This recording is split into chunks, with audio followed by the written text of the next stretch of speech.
गडचिरोलीच्या दाट जंगलांनी पावसाळ्यात पुन्हा एकदा नैसर्गिक समृद्धीची उधळण केली आहे। ऑगस्टच्या प्रारंभापासून जंगलात नैसर्गिकरित्या उगवणारे रान मशरूम अर्थात आळंदी मोठ्या प्रमाणात उपलब्ध होत असून त्याला बाजारपेठेत प्रचंड मागणी निर्माण झाली आहे। पौष्टिकता, चव आणि मर्यादित उपलब्धता यामुळे या रानभाजीला ग्राहकांकडून अक्षरशः झपाट्याने मागणी वाढत आहे। पहाटेच्या सुमारास आदिवासी महिला व पुरुष जंगलात जाऊन अत्यंत काळजीपूर्वक रान मशरूम गोळा करतात। त्यानंतर स्थानिक बाजारात त्याची विक्री केली जाते। या हंगामी व्यवसायातून अनेक आदिवासी कुटुंबांना चांगले उत्पन्न मिळत असून पावसाळ्यातील उदरनिर्वाहासाठी ही नैसर्गिक देणगी आर्थिकदृष्ट्या मोठा आधार ठरत आहे।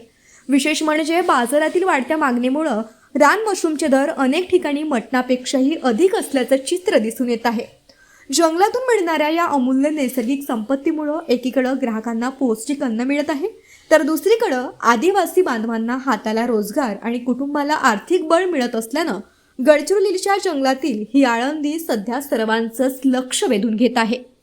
उठून जातो 4 वाजता जंगलात आणि मच्छर वगैरे चावते। सकाळी गेल्यावर नंतर इथून तिथून गोळा करून पूर्ण जंगलात फिरू जमा करून आणून रोडावर बसतो। 200-150ला विकतो। जसं आमचं रेट आहे तसं विकतो ना। आता जंगलातून आणून उपाशी पोटी जाऊन आता पण आता लोक कसं कमी जास्त लावून घेतात। लोक जंगलात अस्वल वगैरे सगळंच भेटतात म्हणा, त्यांच्याशी जीव वाचवून आम्ही जंगलात फिरू घेऊन येतो।